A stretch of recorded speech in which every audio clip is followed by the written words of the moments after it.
Sean, what's up, man? So great to see you. Thanks for filling in for Kipp today. I'm always grateful when you do. You have some great insight, and I know we'll always have a good discussion when we're together riffing on these things. Yeah, everybody's been traveling, world traveling. We've all been all Yeah, over the place. I know. Well, Kipp was in France, and I think he might be in Switzerland or somewhere. I think he's traveling home now. I went to Scotland like a week, yeah, about a week ago. I was in Scotland for 7 days. What about you? Where have you been? Ecuador. I was in Ecuador for a few Oh, weeks is with that my right? daughter. Yeah. Oh, nice. Were you like missionary work, or what were you doing down there? It was a humanitarian thing. So there Right. was but there was also like a religious type of definitely a spiritual aspect of it as Yeah. well. Sweet. But yeah, it was cool. It was a nice thing. We were helping build a school for special needs kids in Oh, that's Cuenca, awesome. Ecuador. Yeah, it was neat. That's awesome. Yeah, it's amazing how little effort and money goes such a long way in countries like these. I've actually never done Oh, anything like that. I would like to do that, but I think I've heard stories and had conversations with people who do quite often actually, and I'm blown away with how much the dollar goes or our time goes when we donate it that way in some of these countries. dude, it's insane. I mean, this place, I've done it in Nicaragua before with we're on the board of a charity and we did it there. And to give you an idea, when we were there, the average annual income for these families in these communities we were in were $500 a year. And 500 a so year. yeah. And so we helped like rebuild this, if you want to call it a hospital, right? It's kind of like a medical center. And dude, so some of the worst conditions I've ever seen, but us just upgrading that, and it was like maybe a couple grand. And that I meant the know, that's world crazy. to the like this giant region of people. And they were Right. like beside themselves. They treated us like kings, when we were there, just doing that. The school that we helped rebuild, the dude that was like the foreman of the job site, if you call him that. Number one, there's no machinery. So we did everything by hand. Mm. So we were moving like 1 and 2 ton boulders with just a pry bar, the Right. giant pry Just like bars, and like, rolling it on something. Is that what you were doing? yeah, Rolling them on rolling it stuff? Yeah. like tying ropes around it and pulling it into different positions and different spaces, like digging Oh, holes that's to so to pull crazy. it into and stuff. I mean, it was just, Well, the it was ingenuity of these people too. Like I oh, remember when I moved to Maine, we had this big wood burning stove that I needed to get from the barn into the corner of the house. And I had no I attempted to just lift the thing up just to see how heavy it was.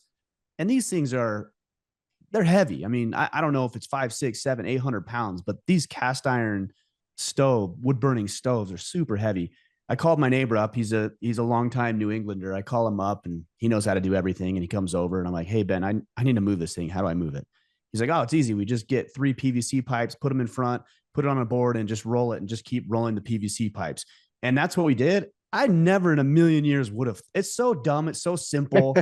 I never in a million years would have thought to do that. But the ingenuity out of necessity that people have is incredible to me. And then you think about things like the Egyptian pyramids or the pyramids in Mexico, thinking about how those people did what they did.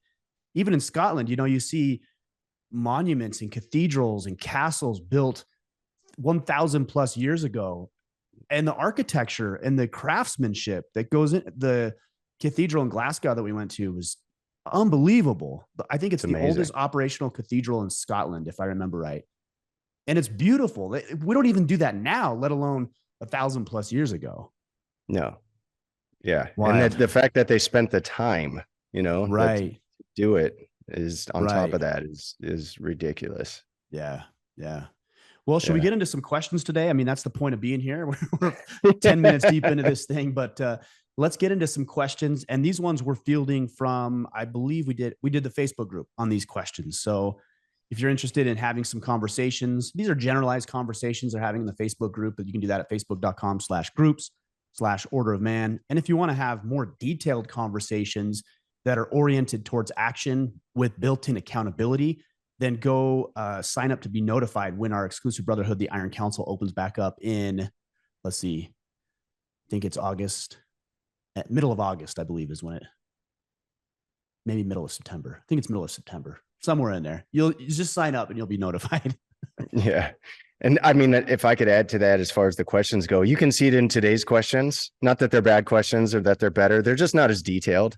And, Yeah. it tends to be from the Facebook group. And, there's actually one in here that will address with that, but let's jump into it. First one, Sasha Flammersberger, who says, why, in your opinion, do so many men in the Facebook group mainly seem to have problems with women?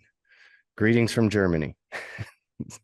I mean, that's a good question. That is a reoccurring trend. That's something that gets brought up so often. I I don't know, other than that's the issue that guys are dealing with, right? Struggling in the relationship, struggling to lead, struggling to have connection. But then I also think there's an issue with the way that manliness and masculinity are talked about broadly and generally. We're supposed to be domesticated and docile and quote unquote good little boys.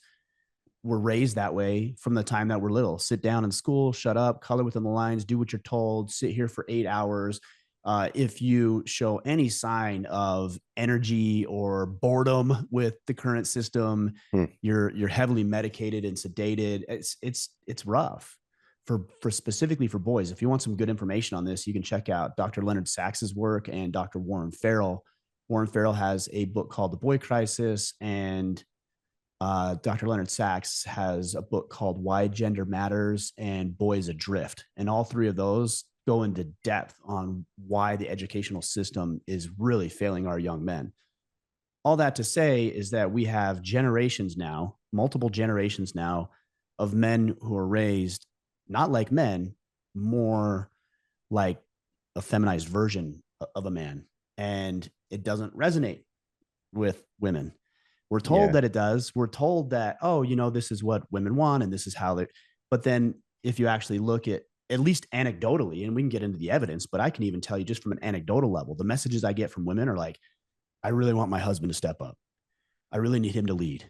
I really need him to be more assertive. I really need him to chase his dreams. I really need him to bring some structure and clarity and vision and discipline into the relationship. These are the messages I'm getting from women who are married. And it's, I think men are in a precarious situation because they're told on one hand, like, hey, you don't want to rock the boat and be nice and let everything, go by, and conditioned to do that. And then on the other hand, we have now generations of women who are having a hard time finding men who will step up and lead the way that they would like them to lead so that they can step more fully into their femininity. So that's the underlying reason why relationships are really struggling, and you see divorce on the increase, and you see less people even getting married to begin with, because there's this polarity that's supposed to happen between men and women, and it's not. Society is telling women to act more like men, and society is telling men to act more like women. So there's no polarity. And because there's no polarity, there's really, if we're all the same, no reason for us to unite and form a union. It's when we're different and strong in different areas that a union makes sense, because now us together is better than us separately and individually. Yeah, that really good. Number one. Number two, that was a deeper psychological dive into the question than I Sure. thought Yeah. initially, which is awesome. But I'm going to attack it from more of a, I guess, from the hip response. And what I thought as soon as I saw the question, I thought the reason we get so many questions about women is because we're men, and there's a men's group. And most of the angst in our lives is going to be surrounded around issues with women in our lives, as well as most of the joy in our lives as well.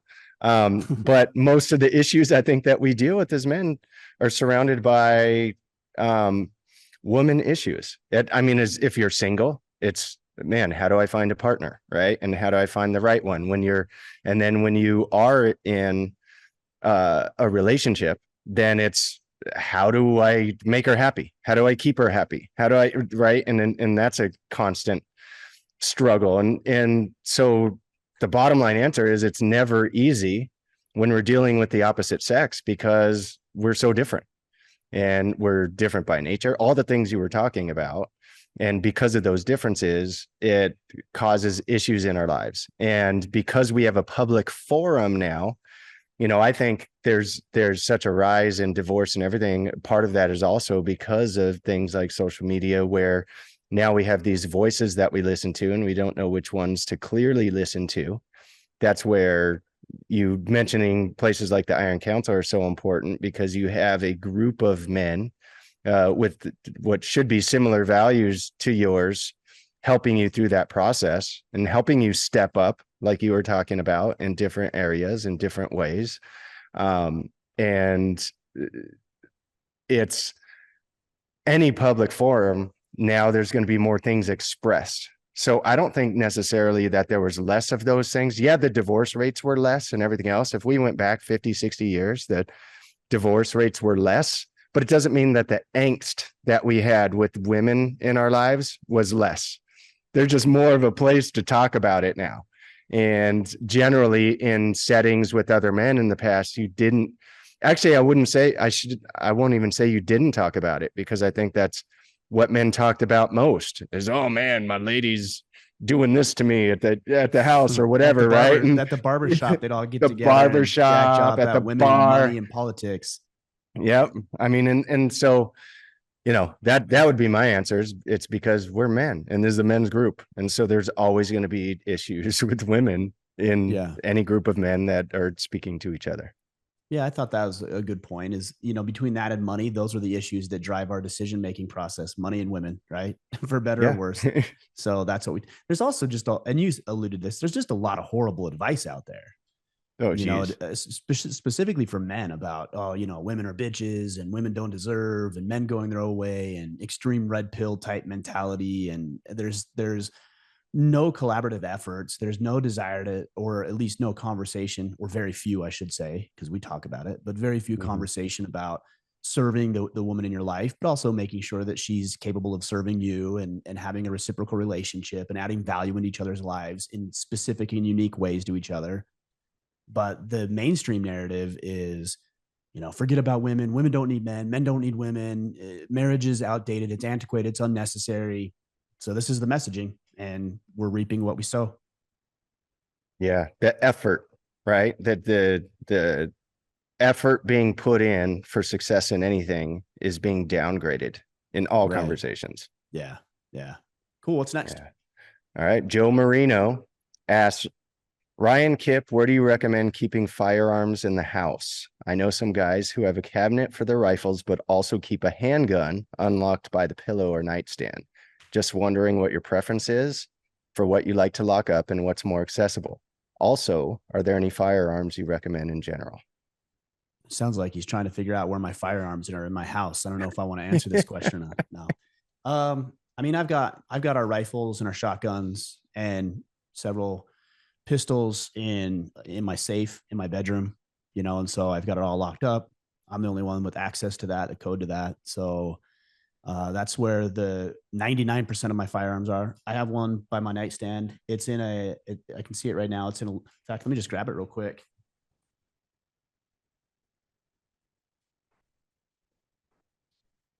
I actually really like. Oh, did I lose? Yeah, your camera went out. Oh, There that it was is. weird. Um. Anyways, this is the gun case that I use right here, and The it's same right. one. Is it really? Same Yeah, exact one, it's right next to awesome. it's on my Yeah, nightstand. I just keep it on my nightstand. It does have a key on it, which is good, but it also has. So a lot of people would just think that that's biometric, just the way that it looks. If you're looking at this on YouTube, and if you're not, go check out YouTube, because our YouTube channel is growing. But this is not a biometric safe. It's not a fingerprint scanner. And I actually like that it's not a fingerprint scanner, because I don't want that thing to malfunction if I need it quickly. Yep. So even though it looks biometric, it's actually just a code that I would put in here. So I punch in the code, and then I've got my firearm right there. And it's loaded. What I mean by loaded is that there is a round chamber, because if I get that thing in the middle of the night, the round needs to be chambered. Mm-hmm. But there's some other considerations. I have kids at the house, so having a firearm just sitting on the edge of my nightstand is probably not going to be a thing that I'm going to do with my kids there. Now, I introduce my kids to firearms. That's important. If there's firearms in the house, they need to be familiar with what it is. I don't want them to be curious about what that heavy metal object is that dad likes to play with. Like, I don't want, I don't want them to be wondering what that is. So we go out and we shoot pistols, we shoot rifles, we shoot shotguns. You know, this is part of the dynamic or culture of our family, because I don't want that to, the analogy I've used in the past is that we're all afraid, I think to some degree, that one of our children might fall in the pool and drown. So the question is, do you keep your kids away from the pools, or do you teach them how to swim? Well, every healthy, functioning person says, okay, let me teach my child to swim.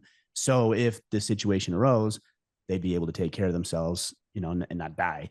I think the same thing can be true of firearms. You I know, they're going agree. to be exposed to a firearm at some point. So do you keep them ignorant about what it is, or do you teach them the level of respect a firearm deserves and how to use them correctly, and what's appropriate behavior with firearms and what is inappropriate behavior with firearms? And these are conversations that we have. So, you know, there might be a lot of guys here like, no, you got to have that thing on the ready. And if that's your thing, great, you know, but just make sure you're taking into consideration who has access to that firearm, and keep your family safe. You might need to keep them safe from an intruder, but if there's risks of them accidentally discharging a firearm, then that's your fault, and you aren't keeping them safe in the same way some intruder might break into your house and injure or kill one of you or your family member. So something to consider. Anyways, that's what I use. What would you, anything different for Yeah, you? mine's exactly the same as yours, except mine does have the fingerprint scanner on it, so it has both.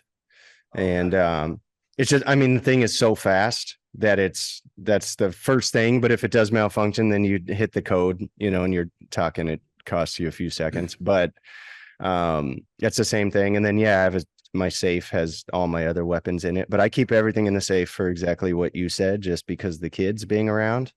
But I can tell you, we my safe when we moved into Tennessee, I did just a mess getting a safe in my house. I'll just call it that. And so it took like 9 months to get the safe installed.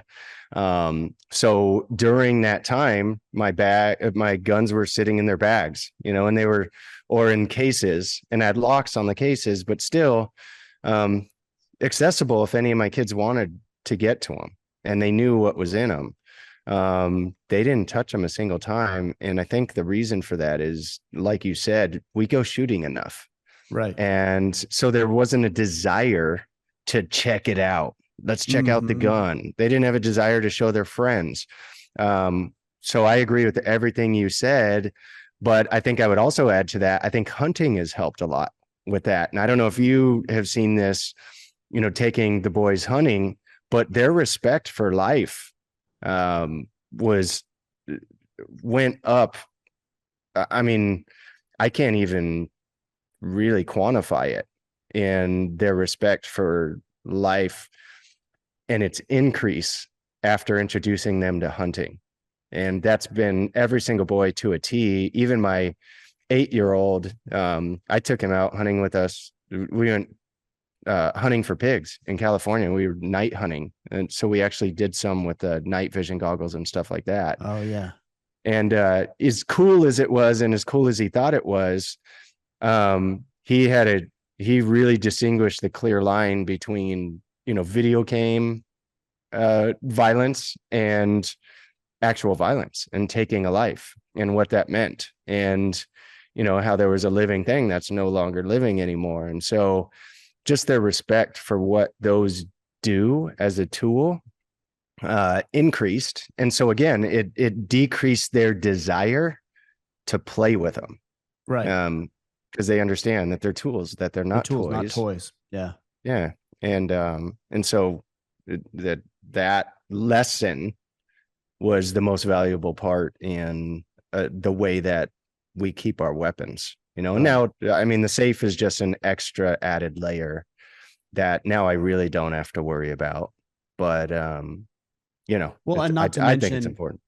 not to mention, I've talked with my kids about this, even just outside of the firearms discussions that we've had. Protect your shit, right? Yeah. Like if somebody breaks into my house, you know, they can steal my computer, they can steal, there's not really much here, maybe some electronics and some cameras and things like that. I don't want my firearms getting into the hands of criminals. No. So those are, not only are they expensive, they're deadly. So that's my responsibility to make sure that the tools I'm using are safeguarded from getting into the wrong hands. Forget about also getting into the hands of my children, but some criminal who breaks in, like, I don't want them to have access to those firearms, because what are they going to do Good with those point. firearms? And that's my responsibility as a firearm owner. So that's another reason you should have your stuff locked up. Your cars should be locked, your doors should be locked. It's unfortunate, but it's the reality of the situation. Protect your stuff. Those are your resources. Protect them. Great point. You don't want to build an arsenal for the bad guys. Yeah, exactly. Right, exactly. A convenient little shop for the bad guys. Yeah. All right. All right. Next question. James Green, why didn't Kipp call you out regarding your excessive drinking? So I'm glad he asked this question. And I saw these questions, and I saw this one come up. And if you don't know, I had a real problem with drinking, heavy and excessive drinking, which created a lot of animosity and contention in my previous marriage, and which ultimately led to my divorce. The reason Kipp didn't call me out is because he didn't know. That's Mhm. it. That's the only reason. Because if he would have known, he would have called me out. I don't know if he would have called me out necessarily. I don't know what that means or what that might look like for you, but he would have said something for sure, Mhm. because he cares about me. But I will say that there were people who did know, and I didn't know that they knew, but they knew, and they did Mm. not call me out. And the reason they didn't call me out is they were worried about making it awkward and making it uncomfortable and how that would come across, and they didn't want to pry. They should have called me out. And I'm not putting any blame of my decisions on them at all. Mhm. Those were my decisions to make, and they were poor ones. But also, because multiple things can exist at once, if you see a brother struggling, the last thing on your mind should be, I don't want this to be awkward.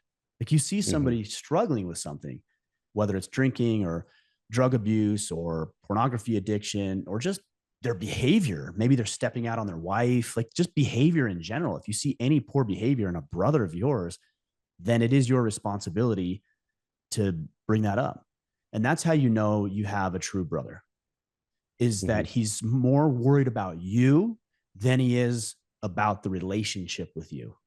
That's kind of an interesting way to phrase that. He's more interested or more concerned with you than he is in the relationship with you. And that's important to know, because a brother, the way that I'm describing it, will sacrifice the relationship in order for you to get what you need. So he's willing to lay that relationship up on the altar, knowing that, hey, if I approach Sean about this thing that I see, this might damage the relationship, but I care so much about Sean and his success and making sure that he's good, that I'm willing to lay that relationship down if it means that I get him on a better path.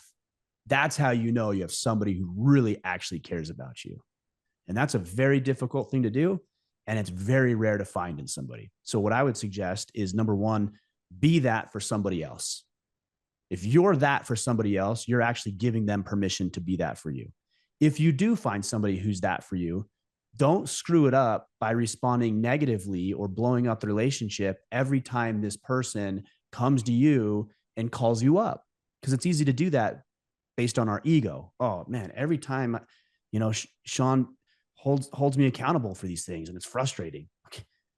Yeah, it might be frustrating, but that's a valuable resource that you have in your corner that you better appreciate and acknowledge what that person is doing for you, because you'll need that at some point in your life.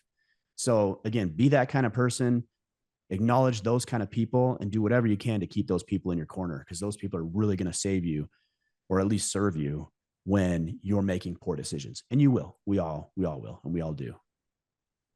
Yeah, and I'm glad you said that. It's because he didn't know. Because I'm like, man, I wish Kipp was here to be able to defend himself. But I can say I'm around you enough too that I didn't know. I had no idea. But I was really good at hiding it. And here's the thing: is all addicts are until they're not. And that's something that it's one of the things that you master as you have an addiction, is you obviously don't want people to know. And so you're good Yeah. at hiding it, finding ways around it, where you get good at deceiving.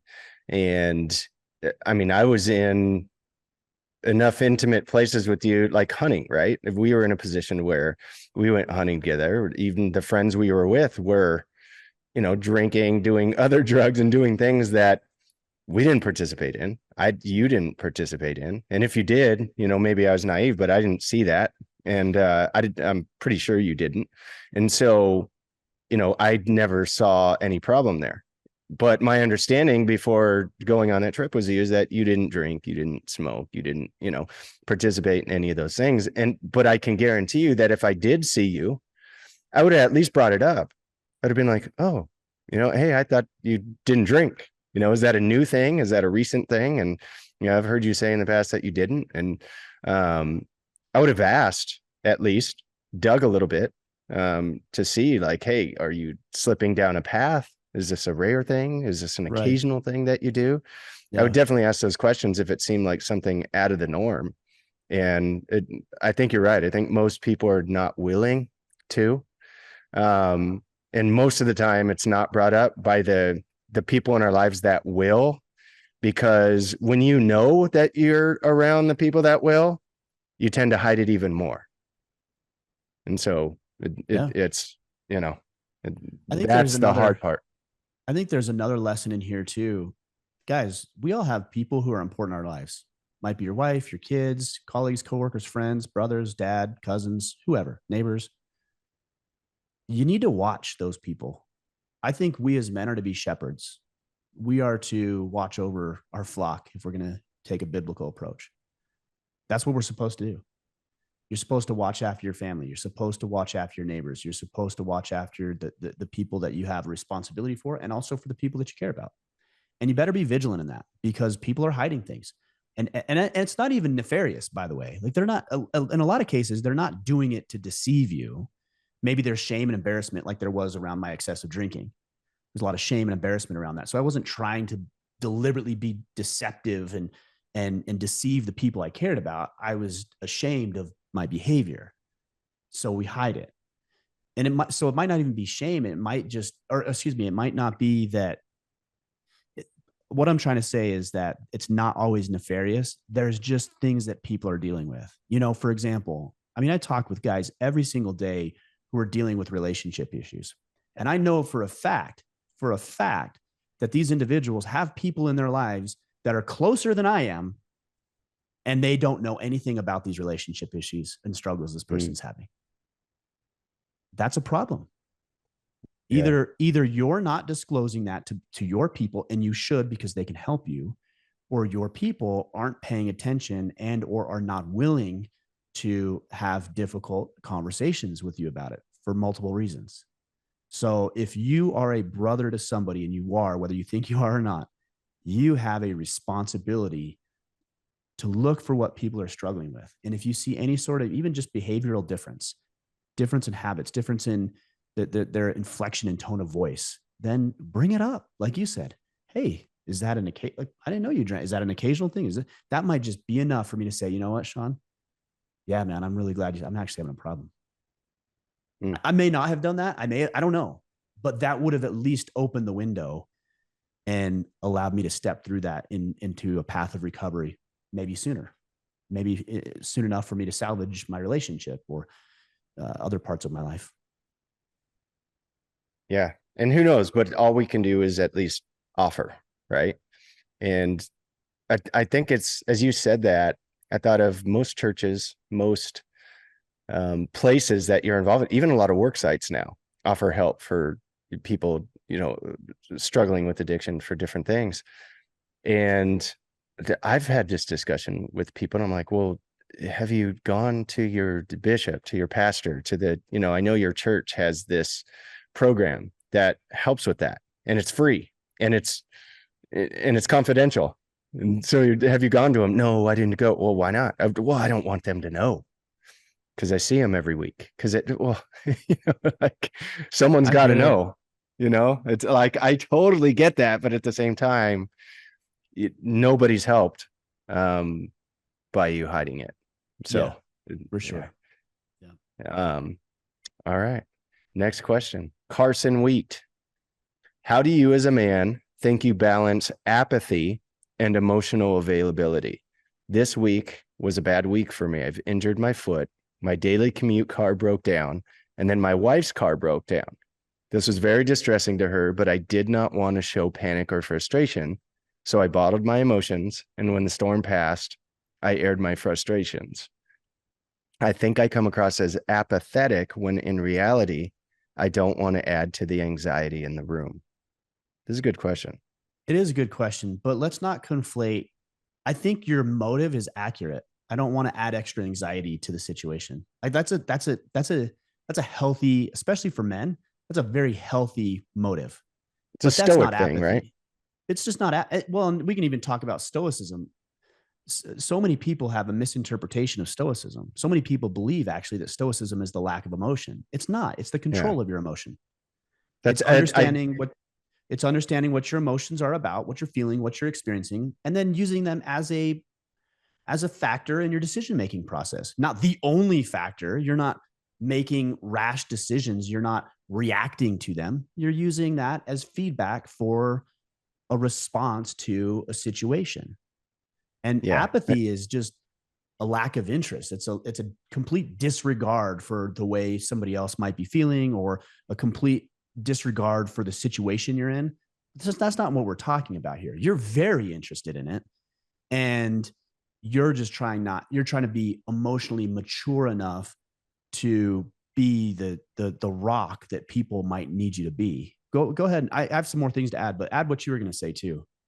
No, I mean, I'm glad you clarified because when I said being stoic, I didn't mean that's what stoicism is, but that's his intention is to Right, be right, stoic. right. And so if we're intending to be stoic, sometimes we bottle those emotions. We don't want to show them. We don't want to let them come out in the moment. And so we think that's what stoicism is. And so maybe part of it is, but not, like you said, it's the actual emotion that you're feeling is the important part of the equation. I think the biggest thing that we can do, and I'm saying we as men can do better, is to verbalize our emotional decision making process. So, for example, your wife's dealing with the car that broke down, and then your car broke down, and it sounds like you had an injury, and it sounds starting to sound like a country music song. My dog died, and like everything's going wrong. Right? It happens. It's part of life. And you are actually being emotionally mature by trying to be the rock, but you don't want it to come across as uninterest or apathy to her, right? So how do we bridge this gap? You verbalize it. You just open your mouth. So, hey, hun, man, what a week, huh? Like your car breaks down, my car breaks down. This is going wrong. That's going wrong. This has been a crazy week. I want you to know I'm really interested in making sure that we get these things resolved. And here's my thought process behind what we're going to do and how we're going to fix it. Let's get your car fixed first. You need it more than I do, whatever, right? So here's my plan. I just hope you never read my response or lack of response as me not interested in the situation. I'm actually very interested, but I'm trying to be mature about the way that we approach this because I want to lead and serve you as the husband that you married. Mm. What do you need from me? Do you do you need me to be more involved? Do you need me to be more verbal in what I'm experiencing? Do you need me to ease up and let you process this? What would help you? You see how much easier this is when we just verbalize what we're thinking and what we're feeling? I don't know why we don't do this. Maybe we're afraid. Maybe we don't think we can. Maybe we don't want to be seen as weak. But it's not weak to say, hey, I'm feeling a little bit scared about this too. Here's my plan. I don't want to, lose my cool and make bad decisions, which is why I'm behaving like this. But yeah, I've got a little fear too. What do you think we should do? Or here's what I think we should do. What do you think about that? I believe that if we as men just verbalize more of our thought process, a lot of these problems and these fears and concerns, because right now it's just confusion. You don't know what she's thinking, she doesn't know what you're thinking, and we clear all of that up by talking about it. Mm. That's that was going to be my exact answer because this is my personal number one weakness as a husband. Is this question here? Is my wife thinking I don't care when I deeply care about all of the situations happening in our lives? And it's something I'm still working on. I've definitely gotten better at it, but it's as simple as, and here's my thought process as you were saying that, and this is how I come at it. So because I'm an expert at screwing this up, I know what goes on in my head when this happens, where I think, yeah, it'd be dumb to talk about it instead of just finding a way to make it better. And so in my head, I'm already thinking about a way to fix it. But what my wife sees is I'm uninterested and I don't care. And it's Mm-hmm. something as simple as me saying, as she's talking about these things, like, oh man, this is so hard. This was this. What do you think we should do about this? And I'll say a quick thing like, well, that's easy. We're going to get it fixed. And then we're going to do this. And in the meantime, if we have to Uber here or do this, that's what we have to do. That still doesn't sound like concern or care. It sounds like me trying to fix an issue where all she really wanted me to say was, man, I know this is hard, babe. And it must seem really hard to you. And so I want you to know this is what I'm going to do. And I feel bummed out about it too. I just might not openly show that I'm bummed out about it because I'm just trying to fix the problem. Yeah. But I understand this is really hard. And that's so, for whatever reason, it's so hard for me to just say, yeah, this is hard, babe, because I feel like it's so obvious that I sound stupid saying it. But it's the exact thing that she needs and wants to hear. And I so think it she could just be, wants to know that you understand her. And by saying, when she says, I'm yes, scared or this is hard, say, yeah, I am too. Or I could see why you would feel that way. I'd feel the same way if I was in your shoes. All that signifying is that you're listening to her and that you understand where she's at. Who doesn't want that? Who doesn't want to be understood? yeah. The other day, we're in bed and she's told me this who knows how many times, but she's like, if I'm not feeling good or right or something, just if you could be loving, that would be awesome. And I'm like, yeah, but when that's happening, if I like lean over and start to pet your head or something, you're going to be like, oh my gosh, here he is, like just trying to like it's pandering almost, if that makes sense, is how I feel. But that's exactly what she wants. Like, even if she knows that's what I'm doing and why I'm doing it, that's exactly what she wants. And for me, it's still hard, but I find myself when I do things are always better. And then if I don't, it's like the other night, it was so funny. She asked, and I got like really annoyed, but I did it anyway. She goes, hey, do you know how to like, just like maybe pet my head and make it feel like you like really love me and care about me, like if you just kind of stroked my hair and stuff, do you know how to do that? Like, it was so funny. That's funny. She asked me in That's that funny. way, and Yeah, when she said it, I got like so pissed off. that's funny. Inside I'm like, oh, like my everything in me said, well, now I'm really not going to do it, which Yeah, of is course. dumb, and that's a typical guy reaction. But I was like, not without a word, without anything. And I was like, yeah, I do. And then like started to do You it. do it, right? And she was happier, and I was like, man, it wasn't like you could look at that as she's trying to start a fight. She's trying to, whatever. But I think women are much better at letting us know exactly what they want, the way that they want it, than we are with them. I And don't know if that's so, true. I don't know if that's true. no, But no, because they dance around. But when they do, you better be on it because they dance I, around. I mean, generally, yeah, I they're think not they get clear to like the men breaking are. point.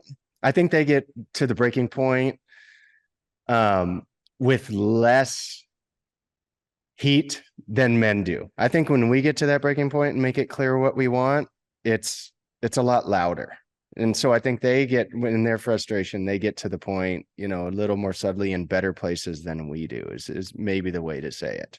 I think So we'll hear it more often than we'll they'll hear hear it it. from us. I think that she'll say it more than we likely will, but she'll say it in a way that doesn't always resonate with us. And that's one of the big problems between men and women. It's like Yes. she might say, well, I told him 100 times. Well, what exactly did you say? Here's what I said. Okay, he didn't hear what you were trying to tell him Yeah. because there was a miscommunication there. But with your analogy or with your story about like giving people what they want, especially with our spouses, imagine this. Imagine you're a little tense in your neck and your shoulders. And you're like, hey, babe, can you give me a massage?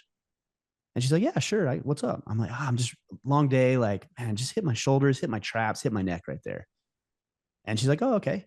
And she does it. It feels so good. You're like, oh, that feels great. And then she moves and she starts like massaging your lower back. You're like, oh no, hon, like my shoulders and back. Like that's really where it hurts. Just keep it there. And she's like, no, I'd rather massage here. That's not what I want. Like I need you to massage my traps and my shoulders and my neck. And you want to focus on that. Who's this about? Yeah. But that's what we do when a woman tells you, like, hey, I would like you to just listen to me. And you're like, well, no, I'd like to fix it. No, she doesn't want you. She wants you to listen to her. Like Mm. we as men are capable of that, fellas. We can't. And That's a the framing that I would use on that is that we tend to want to fix things. Maybe fixing it is by just being a good sounding board, and that's actually productive fixing of the problem, because the mm. problems do tend to dissipate when we do that. I'm not the best at that. I'm not an empathetic person, but I've realized when I do focus on that, things begin to resolve a lot quicker. Yeah, that's such a good point, because her thought process in that moment is probably, well, I'm massaging him. Mm. I'm doing my job. Yeah, what's the I'm problem here? putting He the doesn't effort appreciate in. this. This isn't easy. This is like hard on my thumbs, right? Right. He doesn't Whatever. appreciate what I'm doing. No, Yeah, he wanted his shoulders massaged. Do that. great point. Great There's point. another analogy I was thinking about when it comes to communicating effectively. I'm really glad we're talking a lot about this because these are big issues, and they're issues that I've stumbled across too, guys. So please know I'm not speaking from a perfect track record here. But imagine, because we were talking about firearms earlier, imagine that you jumped online and you found this firearms course, Warrior Poet Society, since they're good friends and partners of ours. You found one of their courses, you wanted to go learn from John Lovell or any member of his team how to shoot a firearm and how to be proficient. So you fly to Atlanta, you pay for the course, you go down there, you meet him there, and you're so psyched. You got all your gear, you've got your gun. He meets you on the firing range. He's like, all right, guys, you ready to learn? And you're like, hell yeah, I'm excited to be here. I'm ready to learn. And he's like, all right, this is what you do. And he just grabs his gun and he just starts shooting targets. He's like, okay, do that. There you go. How frustrated Hmm. would you be? No, what does he do? He's like, all right, so the first thing we're going to do is we're going to get our stance correct. We're going to be in this stance. We're going to, hinge forward a little bit at the waist. When we draw, these are the steps. We're going to go through steps 1, 2, 3, 4, right? We're not just going to draw. We're going to 1, 2, 3, 4, present to the target, fire, that kind of stuff. And then he's going to work you through it by communicating the steps with you. He's not just going to shoot and say, see, just do that, guys. Just mimic that. He's going to break it down and he's going to communicate every step of the way. That's what we need to do when we're working with other people, is we need to communicate. Now, we don't want to pander to people, right? We don't want to make them feel dumb. That's not what we're doing, but we are going to communicate our thought process. So if you're dealing with the situation like our gentleman is here with the car breaking down and this and that, hey, hon, here's what I'm thinking. A, B, C, D in this order. And I think if we do this, here's why. The more that you explain, the more people can see that, oh, what he's doing is he is caring. He is trying to solve the problem. He is leading as a man. But you can't just do it. You actually have to verbalize and vocalize it. Yeah, even if it seems obvious to you, maybe especially if it seems obvious to you, if you're Yeah. having a miscommunication issue, especially if it seems obvious, maybe you just need to start voicing that thought Yeah. process. Yeah. Just one word of caution on that, because I know I can do it. If you feel like this is dumb, they don't know it. How do they not know this? This is dumb. Or I shouldn't have to explain this. You're probably going to explain it to them like they're in kindergarten, and it's not going to go over well. You're like, oh, well, you just do this. That's easy. You be careful. I'm not saying, so there's a Good disclaimer point. there. Like if you're explaining things, you have to do it from, hey, this empathetic. I'm explaining this because I think this will help Yeah, bring up some just so we're clarity, clear. Yeah. or I'm explaining it because I'd like to hear your thought process. Maybe I don't see the entire picture, so I'm explaining what I know and I'm looking for feedback from you on what you would want to add to this conversation. But if you have any sort of like, oh, what an idiot, I can't believe I have to explain this, that is going to be present in the way you communicate, and obviously it's not going to be well received. Hmm. Yeah, good points. I like it. All right. Next question is KJ Drown, who said, why are there two different standards for people on here? And then you actually answered him back and said, can you be more specific? And he never answered. Yeah, So I think it's I good don't to know. address that. Yeah, he's talking about the Facebook group, two different standards. I don't actually know what he's referring to. That's why I wanted clarification. Like, did I miss something, or did something get approved that shouldn't be approved, or Yeah. what? But Well, I was going to skip over it and not even ask the question, but I think it's important that we at least address, like, dude, if you're going to ask a question, like, be clear in what you're trying to get. That is so general, and two different standards could mean any thousand different things. And so it's, well, not only that, you it's know, it's accusatory. It's not a good question because it's accusatory. You're not even asking a question. You're making accusations. You're framing yeah, it as a question, but you're making an accusation. So if there's an accusation that you need to make an accusation. And I think this is just clear communication as men. Like if you're like, hey, I yeah, don't like this, let's just say that. We don't need to do the passive aggressive thing. So guys, like if you have an issue with somebody at work, you don't need to make snarky comments or ask dumb questions, or like just talk to the person like a man. Hey, I have an issue with this. Or if you're genuinely curious, say, hey guys, I'm curious, and ask the question in a way that shows you're curious, not being accusatory. And I don't mind him asking the question. I'm just saying that the way it's being asked is something worthy of consideration for us. Is there a better way that we can communicate as men to elicit better responses from people? And it is, be more direct if something's bothering you, not passive aggressive comments. And if you're going to ask questions, I think it's important that you be genuinely curious about those questions. yeah.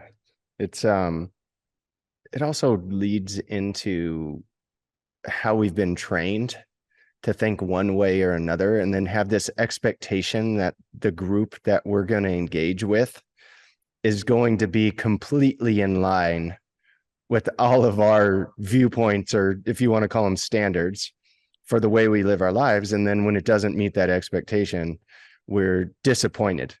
And then so Yeah. we ask questions like that instead of, well, why don't you just pay closer attention and listen? And maybe there's dual standards, but there's also something to learn from those conversations, and Or maybe so somebody just got something wrong, and it's like, oh yeah, yeah, we let something slip, or we didn't see, or something got approved that maybe shouldn't have. I mean, very easily that could happen because there's hundreds of posts per day. There's 7 or 72,000. I don't even know, 72,000 or 78,000 especially, people in the group. It's like, of yeah, course. Also, I think there's a lesson in here of just, if you see something wrong, like try to make the place, the environments in which you operate better than they currently are. But I do like your point though. I mean, I think this goes above and beyond the question here. I do like your point about if something doesn't perfectly align with you, then that person's Hitler. Like, yeah. and it's I like, mean, that's we're getting more and more that way with social right. media now. Yeah, That's a problem. I mean, look, just it because is. somebody sees it differently than you doesn't mean they're an idiot. It doesn't mean they're a moron. It doesn't mean they're evil. It doesn't mean they're a racist or a homophobe or a transphobe. The more we fling around these false accusations, the less weight they actually carry. Like Yeah, if you called me a Nazi today, like that doesn't hurt my feeling. That doesn't impact me at all because it means nothing, right? The word literally means everything, which means it literally means nothing. yeah, So there's no weight behind that. So I think that we need to all, whether you're conservative, liberal, gay, straight, I don't know, whatever, we need to all just work on exercising a little emotional maturity, that other people aren't going to see it your way. And they're not evil. They're not necessarily bad people.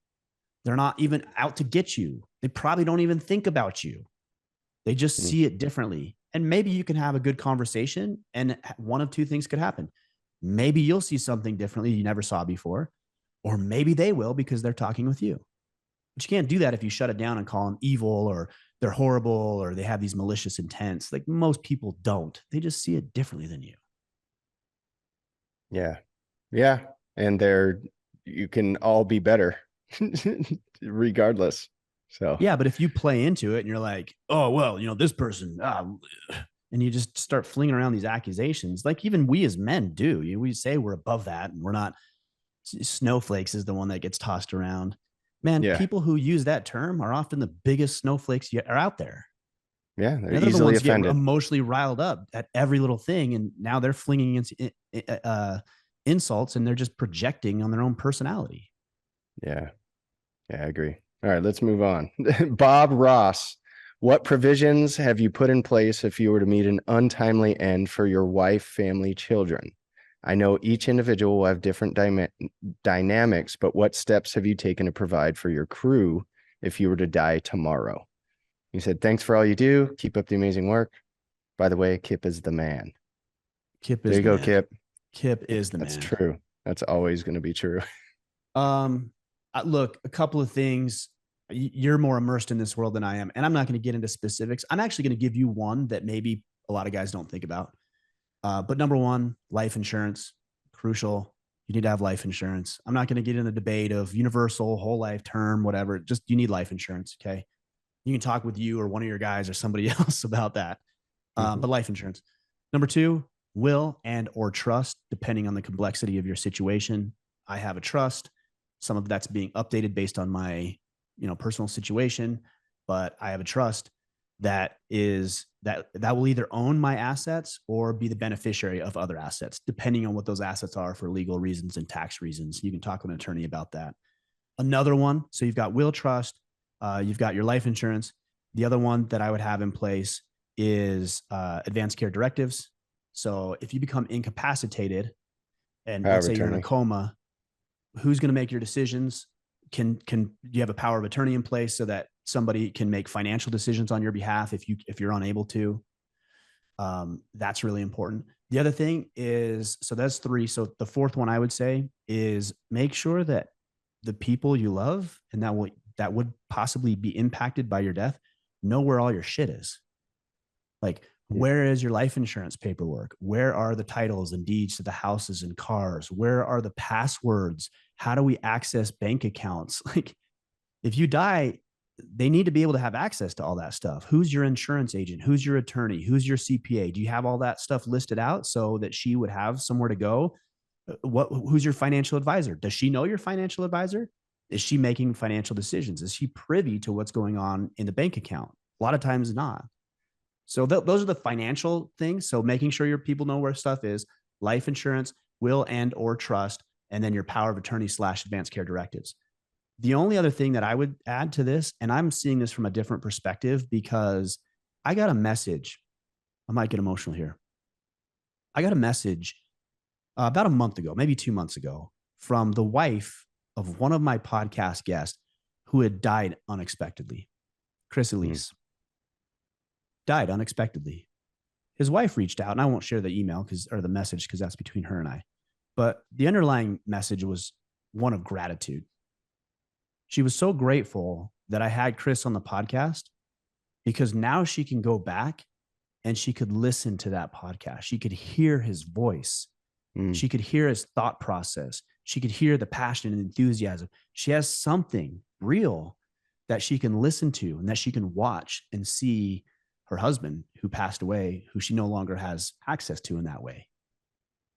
And now it's this cemented bit of, memento, a little memento to remember the conversation that he had with me.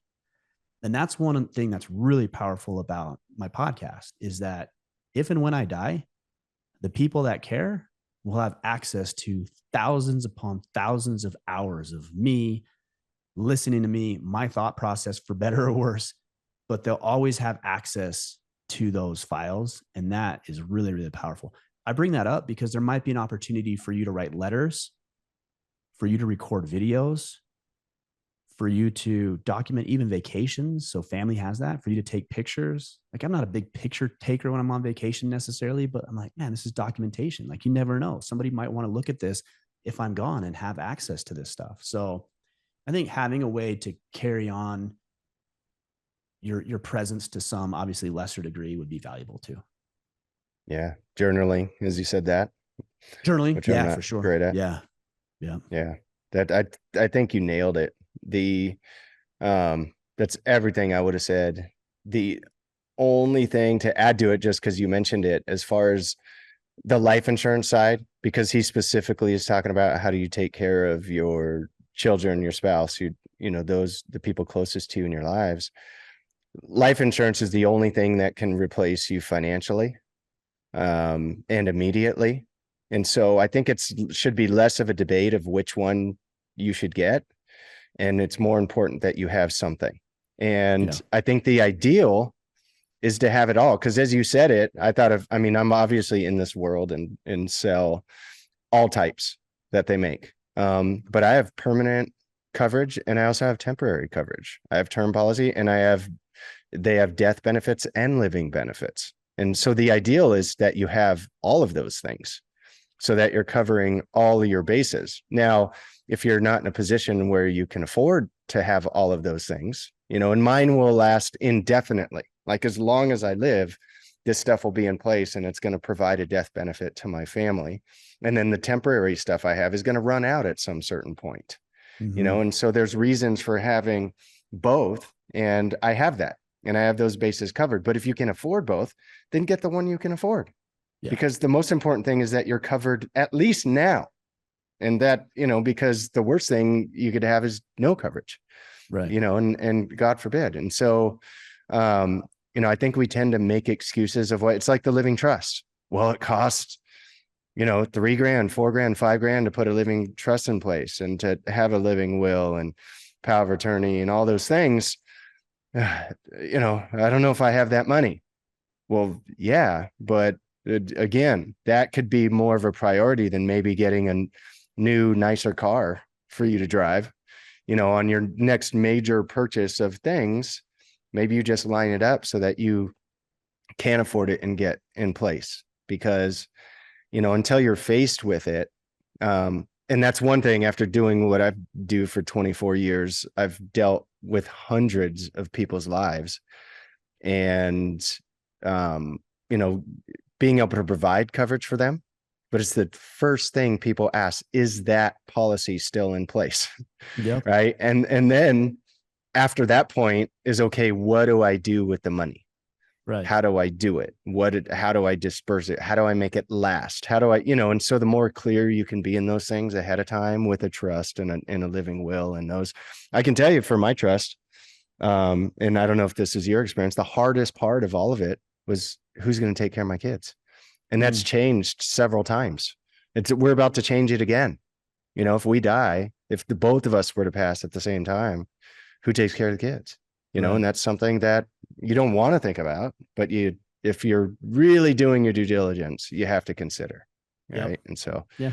just taking the time, the effort, putting the finances into it.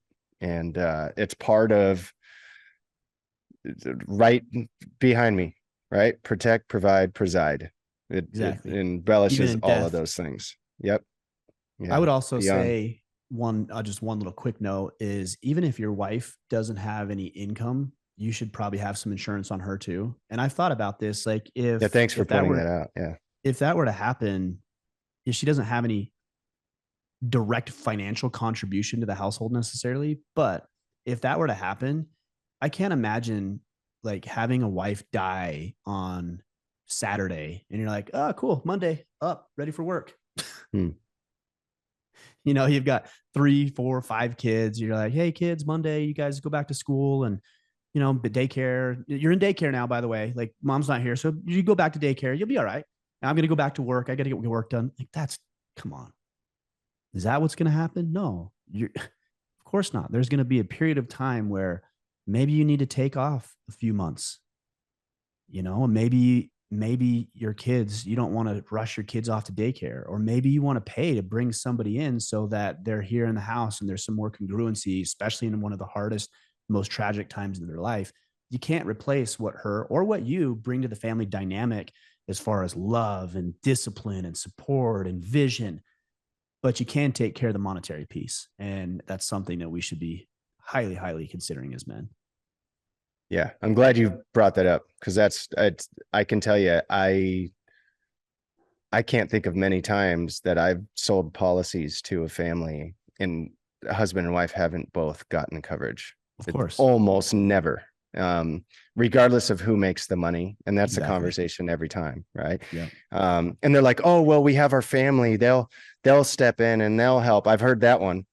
Yeah, but how are they going to get compensated? Like they don't Right. just drop their lives. They don't just stop their jobs. They don't just there's a Yep. financial aspect, whether you like it or not. that needs to be thought of. Right. Yeah. So good Right. point. Cool. Do All we have any right. more? We take maybe one, maybe two tops, depending on the question. Yeah.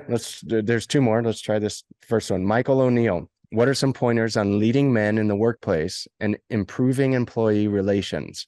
I work in the home improvement industry.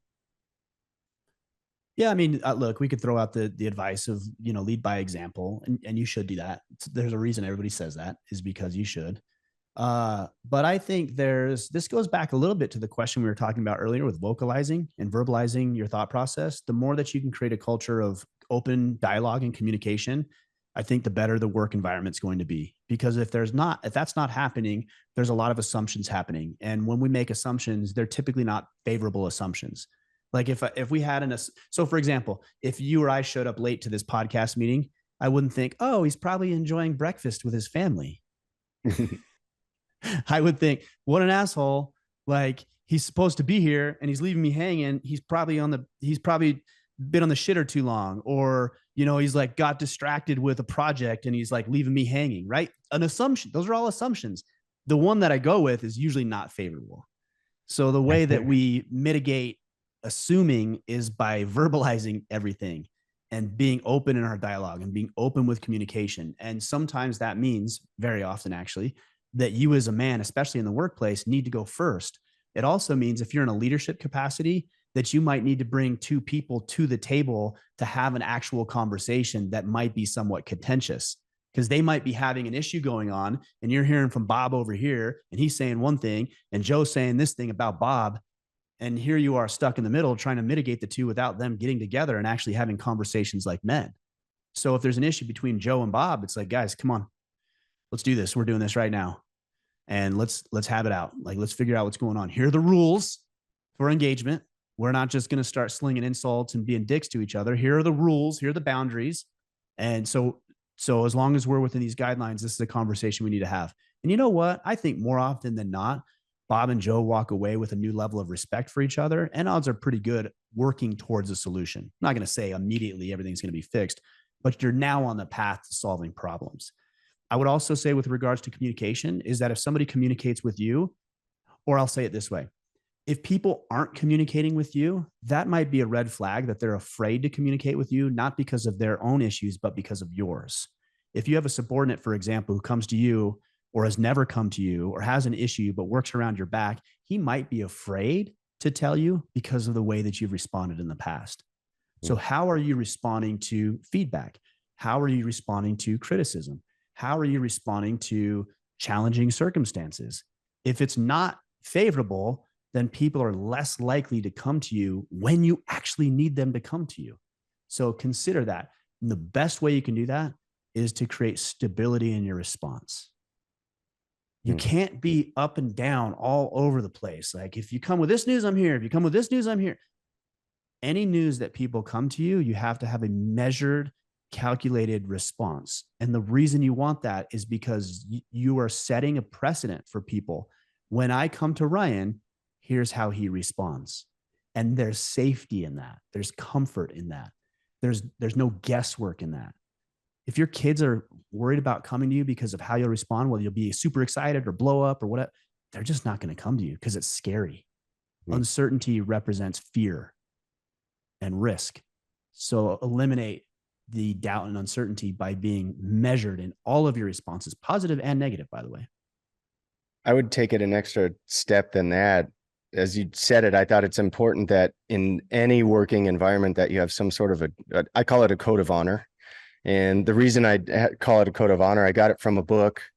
One of Kiyosaki's guys, it's part of the Rich Dad Network. What's his name? Blair Singer is the author. And it used to be called How to Build a Business Team That Wins or something like that. They changed the title, I think, to Code of Honor, I think. But in that book, he explains how to build one. And basically everything you're talking about, the culture, the expectations of the team, you build together. So if you don't have one, you kind of take all of the leaders in your team. And it's a pretty gnarly process. We did it early on in our business, and we still have the same code of honor in place today, 20 years later from when we built it. And It was hard. We argued. We actually went on a retreat for a couple days together as leadership. And hey, we should have this. We should not have this. We should. This is why. This is what we should incorporate. This is. And the thing is, those things are so clear now that any person coming into our organization, it's on the wall. And we say, hey, here's our code of honor. This is how we operate. This is our expectations. When you do this, this is how you're going to this is how you're going to operate. You know, when you do these things, this is our expectations of you. So it's clear and it's upfront, and you, because that's the way we operate, also know that if you see us breaking this code, you can call us on it. And we're not going to get upset at you if you call us on it, because that's our expectation of the organization. And so from day one, somebody brand new can call, you know, my wife and I as owners of the company on things that we break in our code of honor, because that's, and they'll never get in trouble for it. And so, you know, having that up front has helped us. I mean, I can't even tell you, with number one, finding the right people to get on board, because if they see that's how you operate and they can agree with that from the get-go, you're just going to get less concerns anyways. Right. You know, and then when they come up, there's already a clear way to deal with it. Okay. So that's one on what you said. What I would add is also how to improve the environment and how to lead men. It's interesting that you said men, because it doesn't matter if they're men or women, is you also need to recognize what they're doing right. So get really good, get better than you are currently at recognizing people for their efforts, because too many jobs only focus on what you're doing wrong.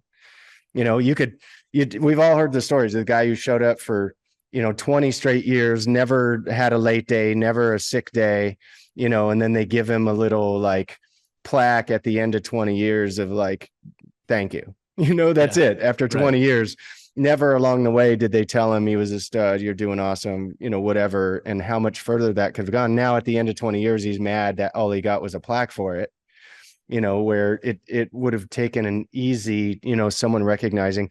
But let's say he went 19 years of never messing up, and then he was sick one day and had the flu and didn't call in, and then he gets hammered for not being there that morning, right? So he was perfect for 19 years, and before he got to 20, now he gets hammered and no plaque. How's that guy feel? Right. And so most places only recognize you for what you're doing wrong and never what you're doing right. So make the extra effort, especially the things you want everyone in your working environment to do more of. Find the people that are doing those things the way you want them done and praise them in front of everybody. You know, whether it's a plaque, whether it's an award, it's just getting up in front of everybody and saying it. That stuff goes so far, and you'll start to see more people doing more of the right things that you want your organization. You know, and between the vocalization and little things, that goes a long way. And then the second thing is make sure that you do little retreats or do things that are beyond just the workplace, that are fun, whether it's barbecues, get-togethers. Create an environment where they can be consistently themselves, whether they're at work, you know, and integrating their personal life. And this is contrary to most business beliefs. I think old business, old corporate America, the way that they thought is that you separate those things. I think the new and better way of doing it is that you integrate those things, because the more congruent people can be in their personal lives and in their working spaces, the happier they're going to be in both places. And so the more people can come together and be around and do things together that are fun and interesting and that they work together in, the better the working environment is going to be as well. Yeah, that's awesome, man. That's awesome. Great advice. All right, let's hit the rapid fire on that last question, if there is one. Okay. It is, I'm dealing with a narcissist at work. This person is also a female. I try not to engage with this person at all unless it's work related. I've even not engaged with this person through messages either. My question is there any other strategies or tactics I'm missing to not deal with this narcissist? I'm at a loss and it's causing stress as well. Thanks. I mean, I don't know what deal with means. If this is somebody you have to deal with, if they're crucial to the project. If they're not, I wouldn't deal with them. If they are, I would support them. That's it. I would play into their narcissism. I'm not saying at your expense. I'm saying that's a narcissist. So make them feel good. Then all of a sudden you're on their team. You know what I mean? And you don't have to be at odds with this person. Again, this is not to say you should cross your boundaries or allow yourself to be walked over. It's not that at all. But if there's things that this person likes or feels motivated by about feeling good or inflating their ego, serve it. That's fine. You got to work together with them. So if, and like I said, also, if you don't have to work with them, then just don't. And it sounds like you're doing what you can to do that. Yeah. Anytime I hear people trying to avoid anyone in a working environment, that never ends well.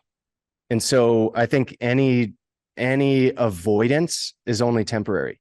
And so I typically always like to go straight at stuff. So not that you go straight to her and tell her your issues with her, but maybe include some leadership in wherever you're at and have a conversation of, hey, this is how I feel. And I want to support you and I want to help you, but this is how it's coming across to me. And to me, it's not productive, it's counterproductive, whatever it is.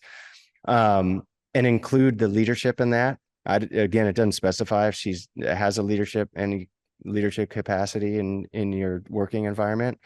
So I think including that in some way to find the happy medium. But I think what you said, Ryan's dead on with the narcissist is it can't ever seem like an attack, because that'll only make things work. It's more like, hey, this is how it's being perceived on my end. And I want to help. I want to support. I want everybody to be better. And I want you to get what you want as well. So, how can we communicate so that I'm not feeling this way and you get what you want too? Right. Yep. So it's going to be an uncomfortable conversation, but I think you need to be willing to have it. For sure. Sweet. We got through them all today. Good work. Yeah. How'd that happen? Guys? Appreciate your questions. You had some good questions today. Hopefully we gave some good answers, some different things to consider. There was a few questions in there we haven't been asked before. I liked the question about apathy versus emotional availability and maturity. I thought that was powerful. Yeah. Obviously, we talked a lot about verbalizing your thought process with the people that you care about. That was actually kind of the underlying theme with this one. Communication. Yeah. And then we talked about the marriage and relationship issues within the Facebook group. Again, goes back to communication. So there's the underlying theme. All right, guys. Appreciate you guys. Sean, appreciate you. Thanks for filling in. I do mean it when I say I love having you fill in. Always great insight. I mean, you've got so much experience with what you do, and it's nice to be able to offload some of that, and hopefully this serves other people. All right, guys. So. We'll be back on Friday. Until then, go out there, take action, and become the man you are meant to be.